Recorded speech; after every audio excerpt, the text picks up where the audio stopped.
Öncelikle merhaba canım kadınlarım. Bugünkü konumuz saç bakımı. Benim hayatta en önem verdiğim şeylerden bir tanesi. Çünkü saçıma çok fazla işlem uyguluyorum. Hem kendim boyuyorum hem boyatıyorum. Sıklıkla ama kendim boyuyorum ve çok kez de saçımı yakmış biri olarak bakımın ne kadar değerli ve önemli olduğunu size söylemek istiyorum. Bu yağ benim saçıma çok iyi geliyor ve çok iyi uzatıyor.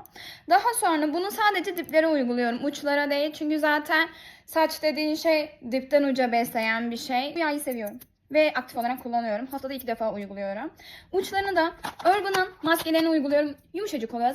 Her gün saç yıkanmaz ama biz çalışan kadınlar için maalesef ve takıntılı bir insansanız saç yağına karşı sürekli yıkamak durumunda kalıyorsunuz.